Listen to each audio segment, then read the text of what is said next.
ಮುಖ್ಯ ವಿಚಾರಗಳನ್ನು ಬ್ರೀಫ್ ಮಾಡಲಿಕ್ಕೆ ಮೊದಲು ಏನು ರಾಷ್ಟ್ರೀಯ ಹೆದ್ದಾರಿಗಳ ನಿರ್ಮಾಣ ಮಾಡಿದ್ದಾರೆ,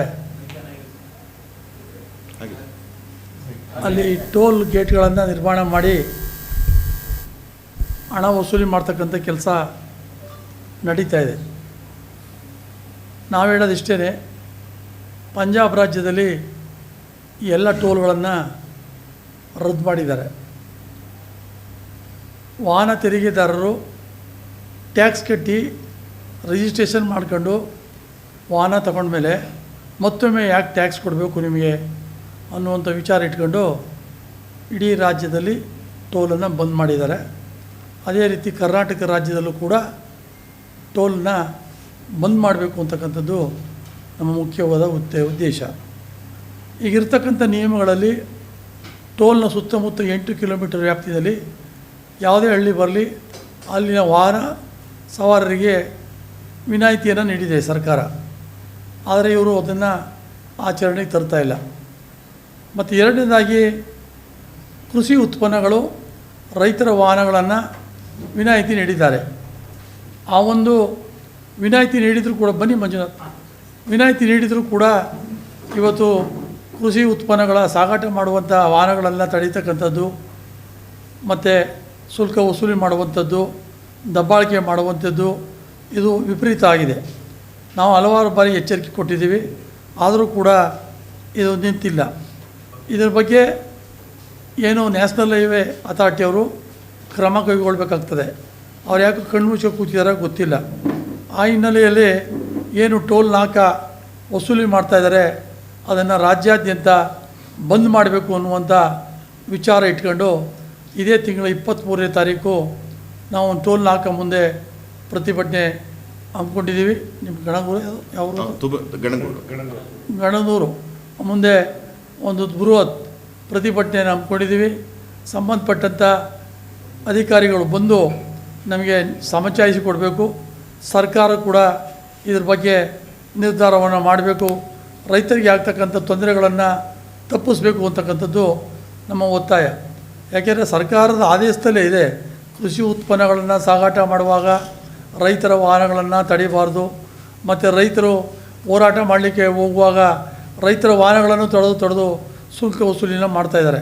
ಇವೆಲ್ಲ ಆಗ್ತಕ್ಕಂಥ ಹಿನ್ನೆಲೆಯಲ್ಲಿ ಈ ಚಳುವಳಿನ ರೂಪಿಸಿದ್ದೀವಿ. ಈಗಾಗಲೇ ಬೇರೆ ಬೇರೆ ಕಡೆಯೂ ಕೂಡ ಚಳುವಳಿ ಮಾಡಬೇಕು ಅಂತೇಳಿ ನಮ್ಮ ಸಂಘಟನೆಯ ಪ್ರಮುಖರಿಗೂ ಕೂಡ ಕರೆ ಕೊಟ್ಟಿದ್ದೀವಿ. ಇದು ಭಾಳ ಮುಖ್ಯವಾದಂಥ ವಿಚಾರ. ಮತ್ತು ಇದಾದ ನಂತರ ಜಿಲ್ಲಾಧಿಕಾರಿಗಳು, ಸೂಪರಿಂಟೆಂಡೆಂಟ್ ಪೊಲೀಸರನ್ನ ಭೇಟಿ ಮಾಡಿ ಅವರು ಕೂಡ ಇದ್ರ ಬಗ್ಗೆ ಗಮನ ಸೆಳಿತೀವಿ. ಅವ್ರೇನು ಕ್ರಮ ತಗೋತಾರೆ ನೋಡೋಣ. ಮತ್ತು ಎರಡನೇ ವಿಚಾರ, ಈ ರಾಜ್ಯ ಸರ್ಕಾರ ಕಳೆದ 6 ತಿಂಗಳಿಂದ 1 ಟನ್ ಕಬ್ಬಿಗೆ ಹೆಚ್ಚುವರಿ 100 ರೂಪಾಯಿ ಬೆಲೆ ನಿಗದಿ ಮಾಡಿದ್ರು. ಆದರೆ ಕಾರ್ಖಾನೆಗಳು ಒಮ್ಮೆ ಕೋರ್ಟ್ಗೆ ಹೋದಾಗ ಹೈಕೋರ್ಟಲ್ಲಿ ಅದಕ್ಕೆ ಸ್ಟೇ ಕೊಡಲಿಲ್ಲ. ಅದಾದ ನಂತರ ದಕ್ಷಿಣ ಭಾಗದ ಕಾರ್ಖಾನೆಗಳು ಮಂಡ್ಯ, ಮೈಸೂರು, ಚಾಮರಾಜನಗರ, ಹಾಸನ, ದಾವಣಗೆರೆ ಭಾಗದ ಕೆಲವೊಂದು ಕಾರ್ಖಾನೆಗಳು ಮತ್ತೊಮ್ಮೆ ಕೋರ್ಟ್ಗೆ ಹೋಗಿ ಸ್ಟೇ ತಂದಿದ್ದಾರೆ. ಇವರು ಪದೇ ಪದೇ ಸರ್ಕಾರ ನಿಗದಿ ಮಾಡಿದಂಥ ಹಣನೂ ಕೊಡೋದಿಲ್ಲ, ರೈತರಿಗೆ ನ್ಯಾಯಯುತ ಬೆಲೆನೂ ಕೊಡೋದಿಲ್ಲ, ತುಂಬ ಮೋಸ ಮಾಡ್ತಾಯಿದ್ದಾರೆ ಕಾರ್ಖಾನೆಗಳು. ಆದ್ದರಿಂದ ಈಗೇನು ಸರ್ಕಾರ ನಿಗದಿ ಮಾಡಿದೆ ಹೆಚ್ಚುವರಿ 100 ರೂಪಾಯಿ, ಅದರಲ್ಲಿ 50 ರೂಪಾಯಿ ಸರ್ಕಾರ ಕೊಟ್ಟಿದೆ, ಇನ್ನು 50 ರೂಪಾಯಿ ಕೊಡಬೇಕಾಗಿದೆ. ಆ ಹಣವನ್ನು ಕೊಡೋ ತನಕ ಯಾವುದೇ ಕಾರಣಕ್ಕೂ ಕಾರ್ಖಾನೆಗಳಿಗೆ ರೈತರು ಕಬ್ಬನ್ನು ಸರಬರಾಜು ಮಾಡಬಾರ್ದು. ಕಾರ್ಖಾನೆ ಮುಂದೆ ಹಣ ಕೊಡೋ ತನಕ ನಾವು ಕಬ್ಬನ್ನು ಸರಬರಾಜು ಮಾಡಲ್ಲ ಅನ್ನುವಂಥ ಒತ್ತಾಯನ ತರಬೇಕಾಗ್ತದೆ. ಇಲ್ಲಾಂದರೆ ಕಳೆದ 3 ವರ್ಷಗಳ ಹಿಂದೆ 150 ರೂಪಾಯಿ ಹೆಚ್ಚುವರಿ ಬೆಲೆ ನಿಗದಿ ಮಾಡೋರು ಕೂಡ ಇದೇ ರೀತಿ ಕೋರ್ಟ್ಗೆ ಅಷ್ಟೇ ತಂದರು. ಮತ್ತು ಈ ವರ್ಷವೂ ಕೂಡ ಅದೇ ಕೆಲಸ ಮಾಡಿದ್ದಾರೆ. ಅದರಿಂದ ರೈತರು ಜಾಗೃತರಾಗಬೇಕು. ಯಾಕೆಂದರೆ ಕಬ್ಬಿನ ಹಣವನ್ನು ಕೊಡದೇ ಕಾರ್ಖಾನೆಗಳು ವ್ಯವಸ್ಥಿತ ಮೋಸವನ್ನು ಮಾಡ್ತಾಯಿದ್ದಾರೆ. ಆ ಹಿನ್ನೆಲೆಯಲ್ಲಿ ಸಕ್ಕರೆ ಕಾರ್ಖಾನೆಗಳ ಮುಂದೆ ಆರಂಭಕ್ಕೂ ಮೊದಲೇ ಚಳುವಳಿಗಳನ್ನು ಮಾಡಬೇಕು. ಮತ್ತು ಜಿಲ್ಲಾಧಿಕಾರಿಗಳು ಈ ಒಂದು ಆರಂಭಕ್ಕೆ ಬೇಕಾದಂಥ ಪರ್ಮಿಷನ್ನ ಕೊಡಬೇಕಾದ್ರೆ ಕಬ್ಬು ಅಭಿವೃದ್ಧಿ ಆಯುಕ್ತರಿಗೆ ಪರ್ಮಿಷನ್ ಕೊಡಬೇಕು ಜಿಲ್ಲಾಧಿಕಾರಿಗಳ ವರದಿ ಅನುಸಾರ. ಅದರಿಂದ ಜಿಲ್ಲಾಧಿಕಾರಿಗಳು ಕೂಡ ವರದಿಯನ್ನು ಕೊಡುವಾಗ ರೈತರಿಗೆ ಕೊಡಬೇಕಾದಂಥ ಬಾಕಿ ಕೊಟ್ಟಿಲ್ಲ ಕಾರ್ಖಾನೆಗಳು. ಅದರಿಂದ ರೈತರು ಜಿಲ್ಲಾಡಳಿತಕ್ಕೆ ತೊಂದರೆ ಆಗ್ತಾಯಿದೆ. ಆ ಹಿನ್ನೆಲೆಯಲ್ಲಿ ಹೊಸದಾಗಿ ಕ್ರಸಿಂಗ್ ಮಾಡಲಿಕ್ಕೆ ಅನುಮತಿ ಕೊಡಬೇಡಿ ಎನ್ನುವಂಥ ಒಂದು ವರದಿಯನ್ನು ಕೊಡಬೇಕು ಅಂತಕ್ಕಂಥ ಜಿಲ್ಲಾಧಿಕಾರಿಗಳಿಗೆ ಒತ್ತಾಯವನ್ನು ಮಾಡ್ತಾಯಿದ್ದೀವಿ. ಹಾಗೆಯೇ ರಾಜ್ಯದಲ್ಲಿ ಏನು ಸುಮಾರು 120 ವರ್ಷಗಳ ಹಿಂದೆ ಆರಂಭ ಆದಂಥ ಖಾಸಗಿ ವಿದ್ಯುತ್ ಕಂಪನಿ, ಅದು ಸರ್ಕಾರದ ವಿದ್ಯುತ್ತು ಕಂಪನಿ, ಒಂದು ಇಡೀ ರಾಜ್ಯದ ಹಳ್ಳಿಗಳಿಗೂ ವಿದ್ಯುತ್ತನ್ನು ಕೊಟ್ಟು ವಿದ್ಯುತ್ತನ್ನು ಪೂರೈಕೆ ಮಾಡಿ ಸೇವೆಯನ್ನು ಕೊಡ್ತಾಯಿದ್ದಾರೆ. ಆದರೆ ಈ ಸೇವೆಯನ್ನು ಮತ್ತು ಇವತ್ತು ಸೇವೆ ಅನ್ನೋದ್ರ ಮೂಲಕ ರೈತರ ಪಂಪ್ಸೆಟ್ಗಳಿಗೆ ಉಚಿತ ವಿದ್ಯುತ್ ಕೊಡ್ತಾಯಿದ್ದಾರೆ.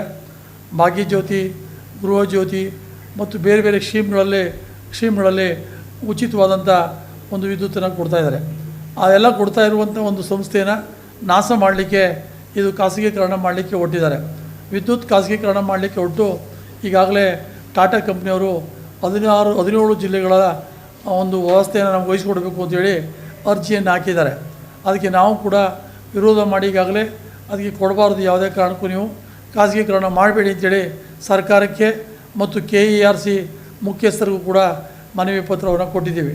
ಈ ಹಿನ್ನೆಲೆಯಲ್ಲಿ ಮಂಡ್ಯ ಜಿಲ್ಲೆಯ ರೈತರು, ಏನು ಪಂಪ್ಸೆಟ್ ರೈತರು ಮತ್ತು ಸಾರ್ವಜನಿಕರು, ಗ್ರಾಹಕರು ಇದ್ರ ಬಗ್ಗೆ ಚಿಂತನೆ ಮಾಡಿ ಇದನ್ನು ವಿರೋಧಿಸುವಂಥ ಕೆಲಸ ಮಾಡಬೇಕು. ನಿಮ್ಮ ಜಿಲ್ಲೆಯಲ್ಲಿ ತಾಲೂಕುಗಳಲ್ಲಿ KEB ಆಫೀಸ್ ಮುಂದೆ ಚಳುವಳಿಗಳನ್ನು ಮಾಡಿ ಆ ಮೂಲಕ ಮನವಿಯನ್ನು KERCಗೆ ಕಳಿಸುವೆ ಅಂತ ಒತ್ತಾಯಿಸಬೇಕು.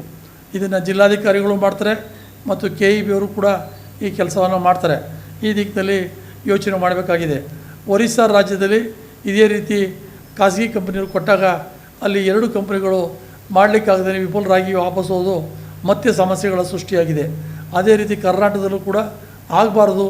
ಗ್ರಾಹಕರಿಗೆ, ರೈತರಿಗೆ ಯಾರಿಗೂ ತೊಂದರೆ ಆಗಬಾರ್ದು. ಈಗೇನು ನಾವು ಈಗಾಗಲೇ KEB ಅವರು ವ್ಯವಸ್ಥಿತವಾಗಿ ಮಾಡ್ತಾಯಿದ್ದಾರೆ, ಅದನ್ನು ಮುಂದುವರಿಸಲಿಕ್ಕೆ ರಾಜ್ಯ ಸರ್ಕಾರ ಕೂಡ ಕ್ರಮವನ್ನು ಕೈಗೊಂಡು KERCಗೆ ನಿರ್ದೇಶನವನ್ನು ಕೊಡಬೇಕು ಅಂತೇಳಿ ರಾಜ್ಯ ಸರ್ಕಾರಕ್ಕೂ ಒತ್ತಾಯ ಮಾಡ್ತಾಯಿದೆ. ಇದಿಷ್ಟು ಇವತ್ತಿನ ಗೋಷ್ಠಿಯ ವಿಚಾರ.